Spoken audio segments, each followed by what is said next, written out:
Hello everyone and welcome to your own YouTube channel Wealth Builders।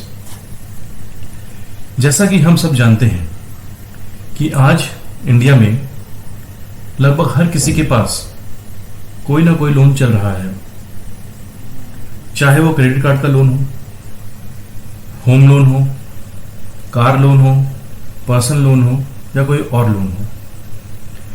इन सब loan को जल्दी कैसे रीपे करना है आज हम इस वीडियो के थ्रू जानेंगे।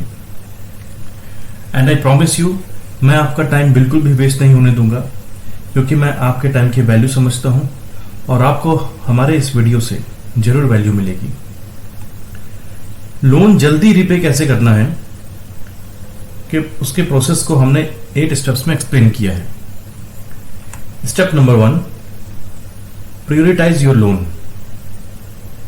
अपने लोन की एक लिस्ट बनाइए और उस लोन को सबसे पहले लिखें जिसका इंटरेस्ट रेट सबसे ज्यादा है, और फिर उसी ऑर्डर में बाकी के लोन लिखें। इस केस में अनसिक्योर्ड लोन का इंटरेस्ट रेट सबसे ज्यादा है, 25 to 35%। अनसिक्योर्ड लोन वो लोन होते हैं जिस लोन के लिए कोई भी चीज मॉर्गेज या गिरवी ना रखी हो। फॉर एग्जाम्पल क्रेडिट कार्ड्स, पे लेटर फैसिलिटी या कोई और लोन ऐप से लोन लिया हो तो। उसके बाद है पर्सनल लोन 10.5 to 13%, फिर है गोल्ड लोन 12 to 15%, फिर है एजुकेशन लोन 8.5 to 12.5%, फिर है car loan 9 to 11%, home loan 8 to 10%। हमें सबसे पहले अनसिक्योर्ड लोन को चुकाना है क्योंकि इनका रेट ऑफ इंटरेस्ट सबसे ज्यादा होता है।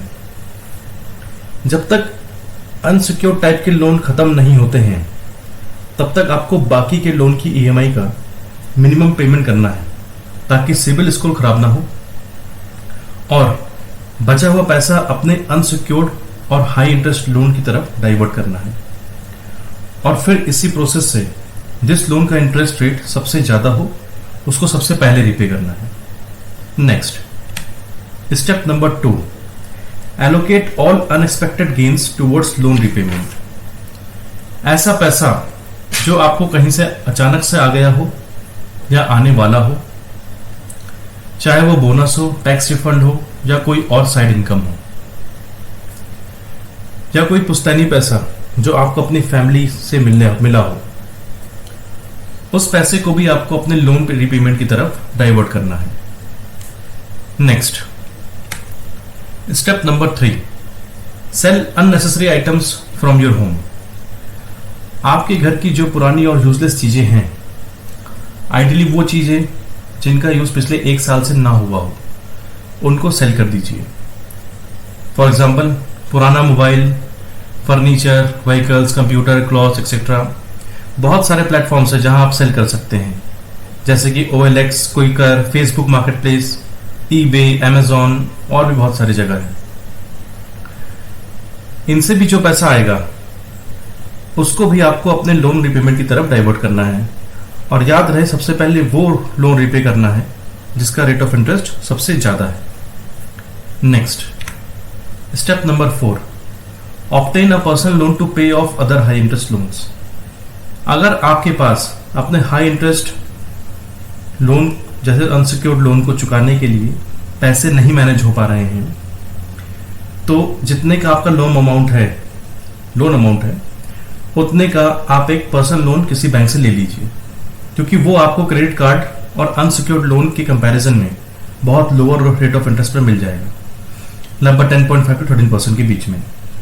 और इस पर्सनल लोन से आप अपना क्रेडिट कार्ड और हाई इंटरेस्ट रेट के लोन को चुका दीजिए।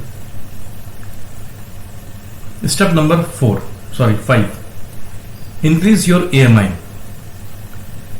कोशिश करिए कि अपनी EMI को एटलीस्ट 1,000 रुपए से बढ़ा सकें। फॉर एग्जाम्पल फर्ज कीजिए कि आपकी EMI 15,000 रुपए है और आप अपने बैंक को बोलते हो कि मुझे 16,000 रुपए EMI पे करनी है।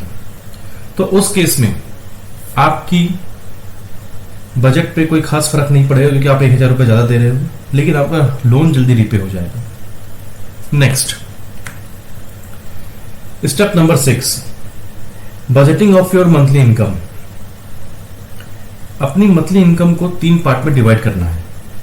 पहला, जरूरतों के लिए जैसे कि house rent, school fees, electricity bill, petrol, groceries. दूसरा, इच्छाओं या शौक के लिए जैसे कि travel, dining out, branded clothes, luxury items.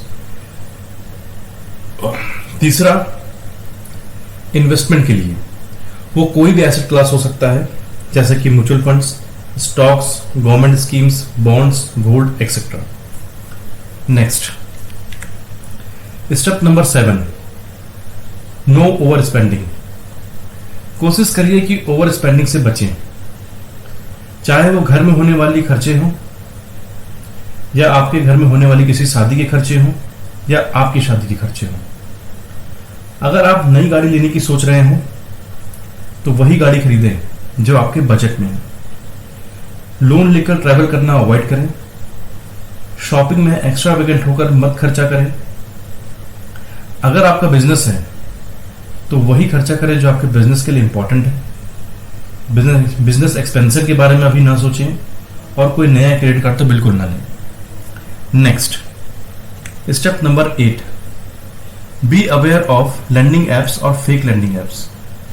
जो लोन के लिए एप्स होती हैं उनसे लोन नहीं लेना है, क्योंकि एक तो उनका रेट ऑफ इंटरेस्ट लोन का बहुत ज्यादा होता है और दूसरा कुछ एप्स फेक भी होती हैं, इसलिए इन ऐप से बचना है।